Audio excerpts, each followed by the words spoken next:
안녕하세요, 류영섭입니다. 오늘 이야기할 영화는 칸과 아카데미가 선택한 영화 존 오브 인터레스트입니다. 이 영화가 확실히 화제는 화제인 게 관객 수가 벌써 10만이 넘었습니다. 그만큼 이 영화에 대한 관심이 굉장히 뜨겁다는 걸 알 수 있고요. 영화에 대한 반응은 사실 극과 극이에요. 정말 좋았다 혹은 정말 지루했다. 저는 이 양쪽 모두 이해는 돼요. 그러나 이 영화가 정말 잘 맞는다면 그 어떤 영화보다도 충격적이고 대단히 만족하실 겁니다. 저는 개인적으로 이 영화 너무 좋은 영화라고 생각하고요. 다들 아시는 것처럼 이 영화가 다룬 주제가 바로 홀로코스트입니다. 그러나 이 영화는 홀로코스터를 다른 영화들과는 다르게 좀 다른 관점에서 바라보는데, 그동안의 영화들이 이제 피해자, 유태인의 입장에서 영화가 진행되었다면, 혹은 나치를 묘사한다고 하면 유태인을 도와주는 그런 인간적인 면모를 보여줬다거나, 혹은 정말 악랄한 모습을 보여주는데 중점을 뒀다면, 이 영화는 철저하게 이 가해자인 나치 입장에서 진행이 되는데, 직접적으로 유태인 학살하는 장면을 보여주지 않고요. 그렇다고 그 어떠한 악행을 보여주지 않지만 이 주인공인 루돌프 헤스 가족들의 일상을 정말 잔잔하게 보여줍니다. 그러니까 상당히 이중적인 면모가 매력적으로 다가오는 영화인데, 유태인 학살의 현장인 이 아우슈비츠를 배경으로 진행이 되고요. 폭력적인 장면이 단 하나도 없습니다. 그러나 그 어느 영화보다도 폭력적이라고 말씀드릴 수 있어요. 이 영화의 반응이 극과 극으로 나뉘는 이유가, 제 생각에 이 영화는 거의 다큐멘터리처럼 진행이 되거든요. 그러니까 사실상 루돌프 헤스의 인간극장이라고 보시면 되는데, 이 평소에 다큐멘터리 같은 잔잔한 영화나 아니면 그 사실에 대한 이게 파고드는 걸 좋아하신다면 이 영화 정말 지루하지 않게 즐기실 수 있고, 반대로 다큐멘터리나 잔잔한 영화를 평소에 즐기지 않으신다면 그 어느 영화보다도 지루할 수가 있습니다. 전 이 영화 정말 감명 깊게 봤는데, 제가 또 이제 과거 역사를 원체 좋아하는 것도 있고, 우리가 이 아우슈비츠라는 이 공간, 그러니까 유태인 학살에 대해서 자세히는 몰라도 다들 아름아름 알고는 있잖아요. 그리고 이것의 주체가 되는 이 인간들, 이 나치에 대해서는 사실 잘 모른단 말이죠. 설령 안다고 해도 그 개인이 어떤 악행을 저질렀고 여기에 대해서 초점을 맞추지, 그 개인이 어떻게 살았는가는 사실 우리가 관심도 없고 본 적도 들어본 적도 잘 없단 말이죠.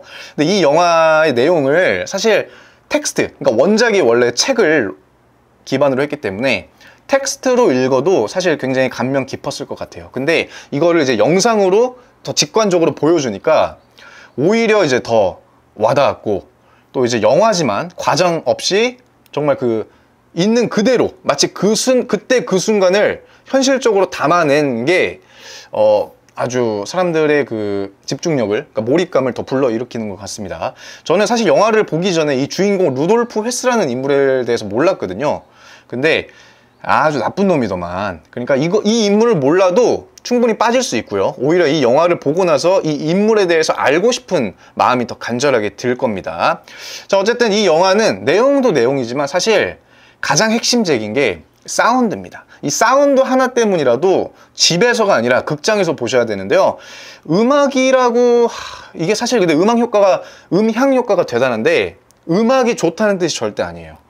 음악이라고 할 수 없는 그 소리들, 이게 영화 시작하면 처음에 검은 화면만 뜨고 되게 소름 끼치는 음악 같지 않은 음악이 계속 나오거든요. 한 1, 2분 정도 나오는데 그게 진짜 소름 끼쳐요. 그리고 마지막 엔딩에서도 이 비슷한 소리가 또 한 번 더 나오는데, 정말 그냥 듣고만 있으면 약간 미칠 것 같은 되게 이상한, 되게 소름 끼치는 음악이 좀 자주 나오고요. 또 이제 영화가 진행되는 내내 약간 은은하게, 사실 은은하게라는 표현이 조금 이상할 수 있지만 계속해서 비명소리가 들리고 총소리, 그리고 고함소리, 이런 것들이 계속 들립니다. 근데 화면은 한 가족의 그런 평화로운 일상을 보여주고 있어요. 근데 이 소리는 굉장히 잔인한 소리가 계속해서 들릴 수 있고, 저는 이 영화가 이 부분이 아주 훌륭한 포인트라고 생각합니다. 자, 우리가 한 가족의 그런 행복한 일상을 바라보고 있으면 또 이곳이 어딘지 잊을 수 있거든요. 그러나 이곳은 또 아우슈비츠입니다. 바로 유태인 학살의 현장이기도 한데, 벽돌담 하나를 두고 한쪽에서는 이제 유태인들이 죽어가고 있고 다른 한쪽에서는 루돌프 헤스 가족들이 아주 평화롭게 살고 있다는 거죠. 근데 이게 단순히 영화라서 과장된 게 아니고 실제로 벽 하나 두고 여기는 유태인 수용소, 여기는 그 가정집 이렇게 살고 있었다고 합니다. 제가 아까 그 폭력적인 장면이 하나도 없음에도 대단히 폭력적인 영화라고 말씀드렸잖아요. 그게 바로 이 소리 때문입니다. 그리고 이제 일상적인 대화조차도 소름 끼치는 경우가 많은데 나치 군인들의 그 와이프들이 커피 마시면서 이야기하는 것조차도 굉장히 또 잔인하거든요. 이 막 수다를 떠는데 유태인이 다이아몬드를 치약 안에 숨겼다. 근데 내가 그걸 찾아냈다.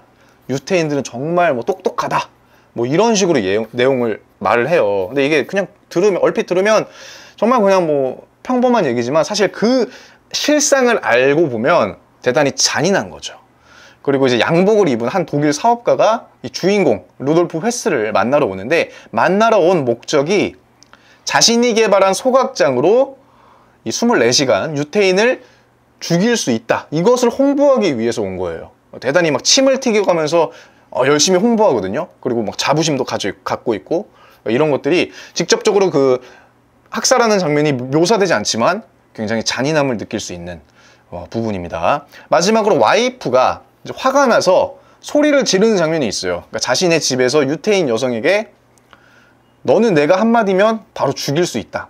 이런 식으로 말을 하는데 그러니까 이런 것들이 사실 굉장히 잔인하고 폭력적인 거죠.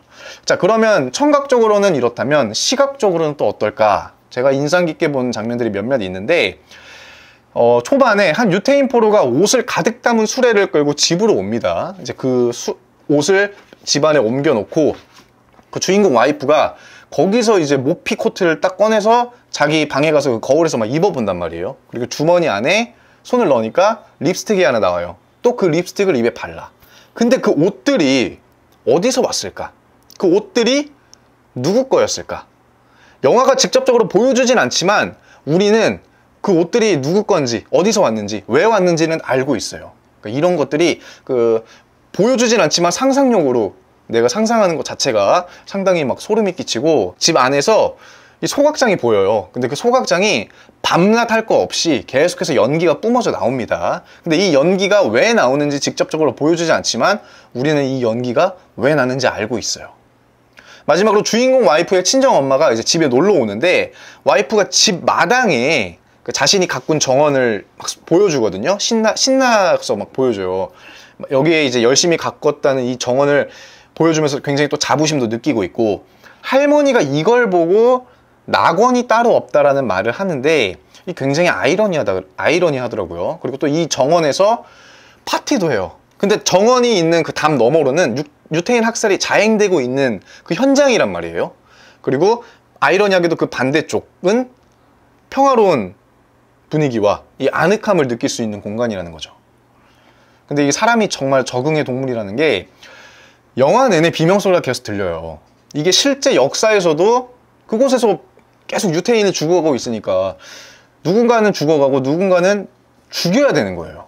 그러니까 비명소리, 고함소리가 계속 들렸을 거란 말이죠. 그런데 주인공 가족들은 그 상황 속에서도 막 힘들어하고 이게 아니고 너무나 행복하게 지내고 있어요. 너무나 행복하고 너무나 평화롭게 지낸다는 거죠. 그러니까 이게 상당히 소름 끼치는 겁니다. 일말의 죄책감도 없이 되게 거기서 만족하며 살고 있어요. 심지어 떠날 수도 있는데 안 떠나려고 발버둥 쳐요. 그게 정말 소름 끼쳤습니다. 그 영화를 계속 보다 보면 그 역겨운 감정이 스멀스멀 느껴집니다. 그리고 사람을 저렇게 죽이고도 아무렇지도 않게 태연하게 죄책감 없이 잘 살고 있는 모습을 보면 진짜 부하가 치밀어 오를 정도고, 또 영화 속에서 그 나치 포로 수용소 수용소장들이 모여가지고 회의하는 장면들이 있거든요. 근데 수용소 이름을 하나하나 나열하는데 정말 많습니다. 저는 나치가 그렇게 많은 수용소를 운영하는지도 몰랐고 해봐야 뭐 10개 정도라고 생각했는데 정말 상상할 수 없을 만큼 많은 수용소를 운영했고, 얘네들이 모여가지고 그냥 유태인들을 어떻게 하면 더 효과적으로 학살할 수 있을지에 대한 그 토론을 하거든요. 근데 이거를 너무 태연하게 말해. 그냥 일상 대화 하듯이.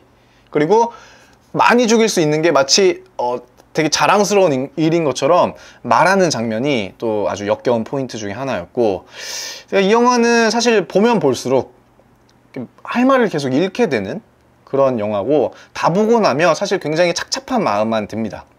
그러니까 소재가 소재인 만큼 영화가 분명히 재밌는 영화는 아니에요. 빠져드는 영화는 분명한데 이걸 보고 나서 재밌다라는 말은 결코 나올 수가 없고, 메시지가 강렬하고 의미가 또 있는 만큼 분명 볼 가치는 있습니다. 그 어느 홀로코스트를 다룬 영화들과는 다른 관점에서 진행된다는 게 이 영화의 가장 큰 매력이라고 생각하고요. 사운드 때문이라도, 아까도 제가 말씀드렸지만 이 소름 끼치는 음악은 집에서는 느끼기 힘들어요.